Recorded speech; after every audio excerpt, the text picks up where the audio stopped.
Pernah nggak sih kalian ngerasa kalau, "Duh rasanya tuh pengen investasi," gitu, tapi bingung mulainya dari mana? Atau investasi, investasi itu bukannya untuk orang-orang yang kaya? Nah, saya juga mikirnya kayak gitu. Kalau, investasi itu kayak udah berada di dunia yang lain gitu. Apalagi kan kita di teknik.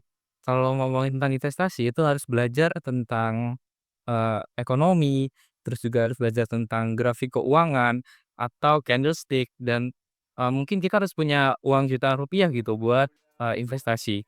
Nah, saya coba-coba untuk download aplikasi investasi. Ternyata investasi itu nggak semahal itu kok. Investasi itu bisa mulai dari Rp10.000 aja, teman-teman. Nah, pada kesempatan kali ini saya ingin mengajak kalian untuk merasakan hal yang sama. Sebelum ngomongin investasi, kita harus tahu dulu gimana konsepnya, bentuknya itu apa aja, dan gimana cara mulainya. Oke, contohnya kayak gini. Ada seorang anak yang memberitahu ayahnya bahwa dia ingin jadi seorang dokter yang sukses. Nah, ayahnya akan menyekolahkan anaknya hingga ke jenjang yang lebih tinggi. Nah, tujuannya di sini, anaknya ingin menjadi dokter yang sukses. Dan investasi yang dilakukan oleh ayahnya adalah menyekolahkan anaknya hingga ke jenjang yang lebih tinggi. Untuk mencapai tujuan, ada kata-kata diharapkan. Nah, investasi itu nggak jauh dari kata harapan dan juga ekspektasi di masa yang akan datang. Nah, ngomongin masa depan, itu pasti ada hubungannya dengan jangka waktu. Apa usaha yang akan kita lakukan, terus tujuannya itu apa. Setiap usaha pasti kita tuh membutuhkan yang namanya biaya. Emang ada tujuan yang nggak membutuhkan biaya? Bicara soal biaya, itu setiap tahunnya pasti mengalami kenaikan atau bahasa ekonominya yang kita sebut inflasi. Pertanyaannya, apakah dengan menabung saja itu sudah cukup untuk memenuhi kebutuhan kita di masa yang akan datang? Let's say, saya ingin beli sebuah rumah dengan harga Rp480 juta dan kemudian saya rencananya ingin menabung 8 juta per bulan dengan harapan dalam waktu 5 tahun itu saya sudah, bisa membeli rumah tersebut. Pertanyaannya, apakah dalam waktu 5 tahun itu kita sudah bisa membeli rumah tersebut? Di Indonesia, kenaikan harga barang dan jasa dalam kurun waktu 10 tahun terakhir itu mencapai 2,91%. Itu bahkan hampir 3%, yang di mana harga 1 juta pada 2015 akan menjadi 1,3 juta pada tahun 2025. Jika Anda hanya menyimpan dan menabung untuk memenuhi tujuan hidup Anda di masa yang akan datang, maka lama-kelamaan uang Anda akan tergerus dengan inflasi. Untuk mengatasi masalah tersebut, Anda bisa membeli produk-produk investasi yang dimana hasilnya akan lebih tinggi dibandingkan tingkat inflasi saat ini. Pada kesempatan kali ini, pembahasan yang akan saya fokuskan adalah mengenai investasi tentang uang. Investasi tentang uang itu kegiatan menempatkan atau menanamkan modal atau uang ke dalam suatu instrumen investasi yang diharapkan akan bertumbuh dalam kurun waktu tertentu. Dalam instrumen-instrumen tersebut, ada beberapa hal yang perlu diperhatikan. Saya akan menjelaskan dari instrumen yang paling rendah risiko, yang paling stabil kenaikannya, hingga yang paling tinggi risikonya, atau yang bisa bikin jantung deg-degan. Nah, tentunya kalian harus tahu prinsip dalam investasi adalah low risk itu low return, dan sebaliknya, high risk tentu saja akan menghasilkan return yang lebih tinggi. Nah, instrumen yang pertama yang low risiko itu adalah deposito. Deposito itu seperti kalian memberikan uang kepada bank, kemudian bank akan mengelola uang Anda, kemudian, bank akan memberikan bunga atau imbal hasilnya. Biasanya imbal hasilnya itu sekitar 2 sampai 7%, dan uang kamu juga bakal tetap aman karena dijamin dan dilindungi oleh LKS atau Lembaga Penjamin Simpan. Yang kedua adalah reksadana. Reksadana itu seperti kalian, memberikan uang kepada platform reksadana, kemudian uang kalian akan digabungkan dengan uang orang lain. Kemudian uang itu akan dikelola oleh, manajer investasi, yang di mana akan digunakan untuk pasar modal, obligasi, saham, dan investasi lainnya yang melibatkan dengan bank kustodian. Kemudian hasil imbalnya akan diberikan kepada kalian. Obligasi itu apa sih? Nah, obligasi itu seperti, surat utang negara. Jadi, misalnya pemerintah itu, pengen bangun infrastruktur negara. Nah, terus kita bisa meminjamkan uang kita ke negara, Kemudian negara akan mengembalikan imbal hasil atau bunga dalam bentuk kupon setiap periode tertentu. Contohnya 1 bulan, 2 bulan, atau 3 bulan. Nah, kemudian di akhir periode obligasi, pemerintah akan mengembalikan uang yang kita pinjamkan di awal. Nah, balik lagi ke reksadana. Di reksadana itu ada beberapa jenis. Biasanya yang populer ada 2 jenis, yaitu reksadana pendapatan tetap dan reksadana pendapatan umum. Nah, reksadana pendapatan umum ini biasanya instrumennya itu terdiri dari deposito, SBI, kemudian obligasi jangka pendek. Sedangkan reksadana pendapatan tetap itu berisi obligasi pemerintah atau korporasi. Kemudian jangka waktunya yang RDPU ini tentu saja lebih pendek dibandingkan RDPT. Kemudian resikonya juga RDPU itu lebih rendah daripada RDPT. Kemudian imbal hasil dari RDPU itu lebih rendah daripada RDPT. Karena jangka waktu RDPU itu biasanya kurang dari 1 tahun. Nah, biasanya kalau RDPU itu sekitar 2-5% per tahun. Sedangkan RDPT itu 6-8% per tahun. Nah, kemudian likuiditasnya RDPU itu juga lebih tinggi dibandingkan RDPT. Likuiditas itu seberapa cepat dan mudah aset itu mendapatkan imbal hasil. Nah, jadi semakin tinggi itu malah semakin bagus. Nah, kemudian RDPU itu lebih cocok untuk tujuan jangka pendek, sedangkan RDPT itu lebih cocok buat tujuan jangka panjang. Nah, buat kalian yang tertarik buat investasi di reksadana, saya ada 3 rekomendasi platform yang tentunya aman dan terpercaya yang ada di Indonesia. Nah, tentu saja platform ini sudah diawasi dengan OJK. Yang pertama itu ada Bibit. Nah, Bibit ini cocok banget buat kalian yang masih pemula, yang masih coba coba untuk belajar investasi di reksadana. Terus yang kedua, ada Bareksa. Nah, Bareksa ini salah satu platform investasi digital pertama di Indonesia.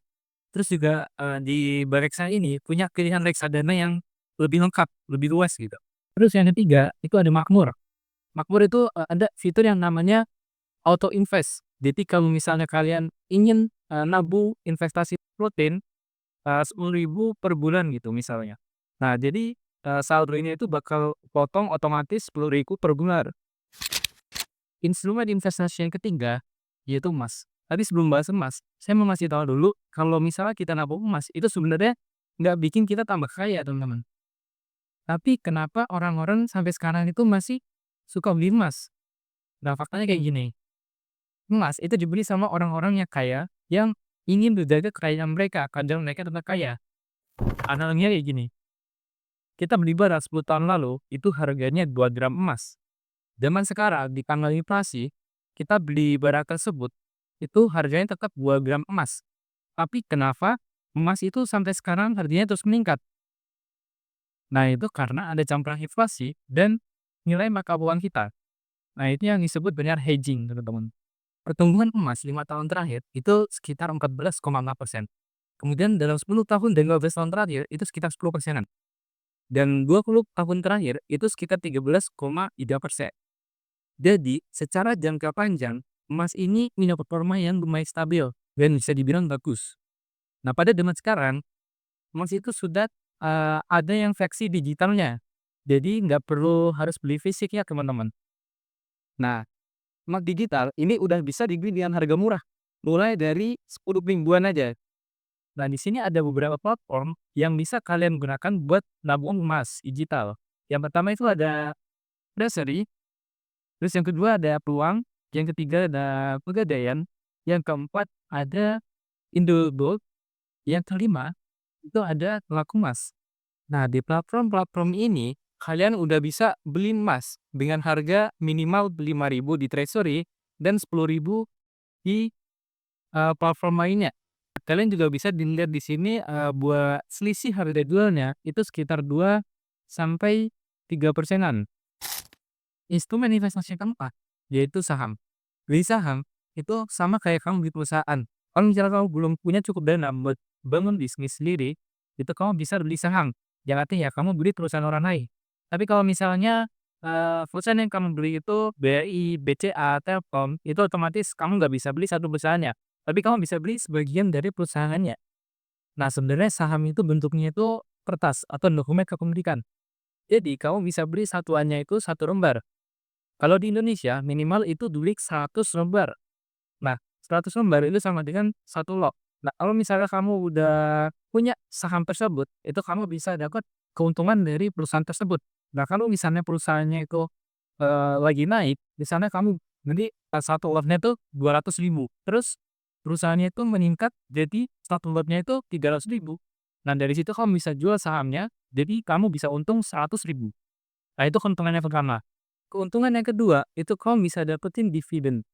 Jadi, misalnya kalau perusahaan yang kamu beli sahamnya itu lagi untung, dan mereka mau membagikan keuntungannya ke kamu, dan kamu itu bisa dapat. Nah, contoh, eee, saham ABC itu, membagikan dividen yieldnya 5%.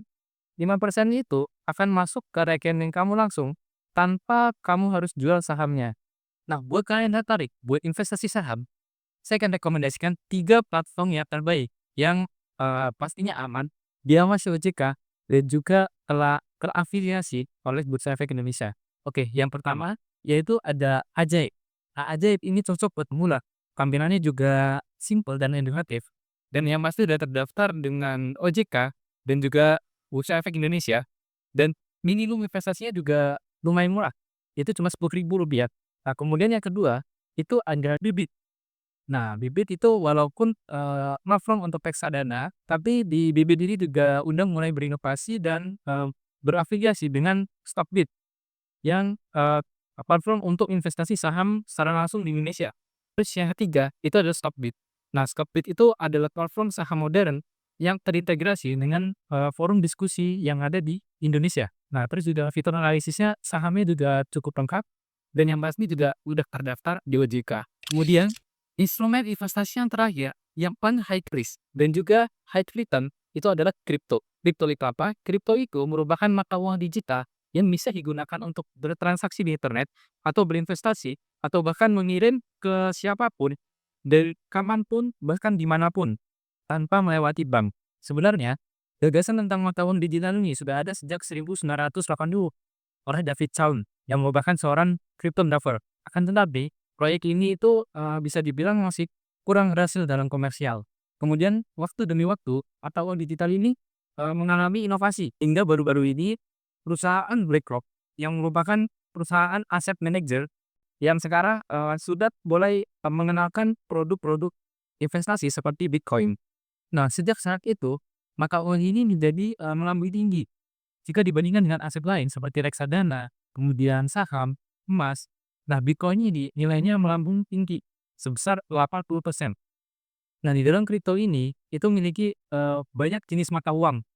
Nah, yang paling populer saat ini yaitu ada Bitcoin, Ethereum, terus ada Binance Coin, dan juga Rupiah Token atau IDRT.